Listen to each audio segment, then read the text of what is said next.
Hello दोस्तों, मैं doctor Shakib, anorectal consultant, cryosurgeon and integrative proctology specialist. आज के इस वीडियो में हम विस्तार से बात करेंगे कि अगर आपको पाइल्स है, बवासीर है, तो खाने में क्या खाना चाहिए, क्या नहीं खाना चाहिए, और कुछ एक्स्ट्रा टिप्स जिनको आपको फॉलो करना चाहिए, और उसके साथ ही कुछ मेडिसिन और कुछ ऑइंटमेंट्स जो आपको बहुत हद तक के रिलीफ दे सकते हैं। पहली बात तो अगर आपने परहेज कर लिया है तो 50% रिलीफ तो परहेज से ही लग जाता है।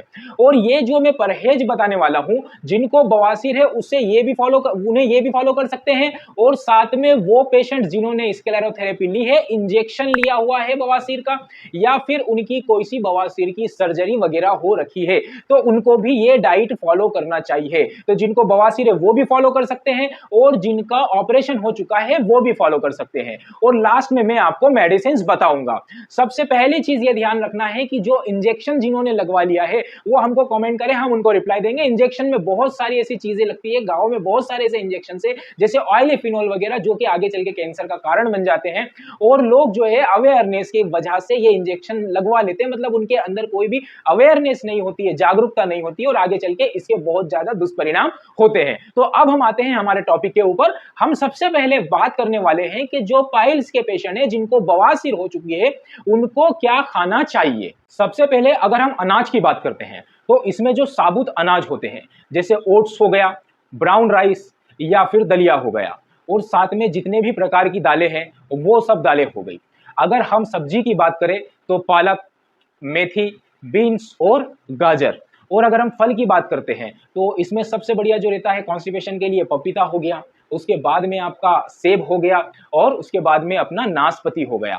ये जो मैंने आपको चीजें बताई है, इसके अंदर फाइबर हाई अमाउंट के अंदर रहता है। ज्यादा फाइबर होने की वजह से जो मल होता है वो गाढ़ा नहीं होता है, वो मुलायम हो जाता है। और मुलायम होने की वजह से जो मल द्वार की जो दीवारें हैं उनके ऊपर प्रेशर बहुत कम पड़ता है, आसानी से जो है मल या स्टूल पास हो जाता है, और ये बवासीर के अंदर बहुत ही ज्यादा लाभकारी होता है। साथ में जो अंकुरित अनाज होता है वो भी एक अच्छा विकल्प होगा। और आपको क्या करना है कि दिन में जो है कम से कम 2 से 3 लीटर पानी कैसे भी करके आपको पीना है। इससे क्या होता है कि कॉन्स्टिपेशन नहीं होगा, मल ज्यादा गाढ़ा नहीं होगा।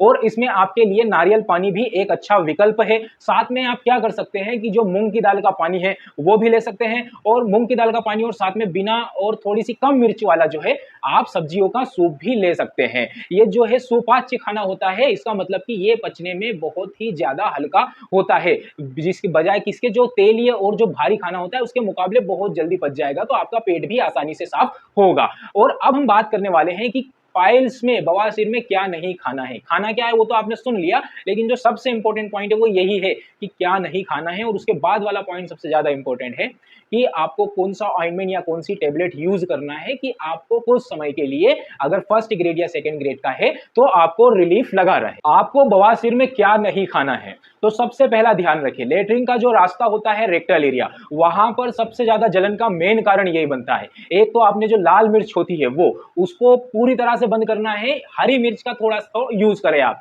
उसके बाद में आपको क्या करना है कि जो लाल मिर्च से बना हुआ बहुत ज्यादा तीखा भोजन है उसको आपको रोकना है।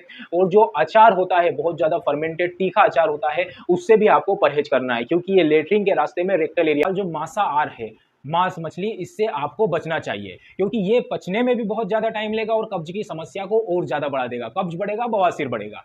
अब क्या है कि आपको जो कैफीन होता है और अल्कोहल होता है, दारू, ये छोड़ना है आपको। उसके बाद में जो चाय होती है, कॉफी होती है, और जो एनर्जी ड्रिंक्स के अंदर जो कैफीन होता है, वो जैसे स्टिंग, रेड बुल में होता है, इनसे आपको बचना है, क्योंकि ये क्या करेंगे कि आपकी बॉडी को डिहाइड्रेटेड कर देंगे, पानी की कमी होगी, और पानी की कमी से फिर बात वहीं पे आ जाती है कि आपका जो मल है वो गाढ़ा हो जाएगा, स्टूल आपका हार्ड हो जाएगा। तो मैंने बताया कि बवासीर में आपको क्या खाना है, क्या नहीं खाना है। अब मैं आपको कुछ एक्स्ट्रा टिप्स देता हूं, और साथ में ही ट्रीटमेंट की जानकारी भी देता हूं कि आप क्या ट्रीटमेंट ले सकते हैं। आपको क्या करना है कि सुबह जल्दी उठना है और मॉर्निंग वॉक पे जाना है। वॉक से जब आप आ जाएंगे और जब मल त्याग करेंगे, तो एक चीज का आपको ध्यान रखना है कि टॉयलेट में ज्यादा देर तक नहीं बैठना है, और एक जो इंपॉर्टेंट चीज है, आपको बहुत ज्यादा प्रेशर नहीं लगाना है। ये 3 चीजों का आपको खासकर ध्यान रखना है। अब हम बात करते हैं कुछ मेडिसिन की जो आप डॉक्टर की सलाह से ले सकते हैं। और आपको अगर कुछ भी इससे रिलेटेड कुछ प्रॉब्लम है तो आप हमें कमेंट कर सकते हैं, और दिए गए नंबर के ऊपर आप हमसे अपॉइंटमेंट बुक कर सकते हैं, जहां पे हम भी आपको ये चीजें सजेस्ट कर देंगे आपकी पूरी हिस्ट्री लेने के बाद में। आपको क्या करना है कि सबसे पहले आपका जो मल है उसको सॉफ्ट बनाना है। तो इसके लिए आप सबसे बढ़िया जो टैबलेट आता है कॉन्स्टिफ्लेक्स, ये रात में आपको एक सोते टाइम लेना है। बहुत अच्छे रिजल्ट है। इससे क्या है कि पेट में थोड़ी सी आपको ठंडक भी होती है, जलन से भी थोड़ी सी निजात मिलती है। ये उपलब्ध नहीं है तो सॉफ्टवॉक पाउडर ले सकते हैं आप। ये भी उपलब्ध नहीं है तो डल्कोफ्लेक्स जो होती है ये भी आप ले सकते हैं। और सबसे बढ़िया जो ऑप्शन है ABH, ये एक आयुर्वेदिक मेडिसिन आती है, ये भी ले सकते हैं। इनमें से कोई एक चीज़ लेना है आपको, सभी नहीं लेना है। ये रात का रूटीन है। और आप क्या कर सकते हैं कि इसी दौरान आप इसबगोल भी ले सकते हैं पानी के साथ में।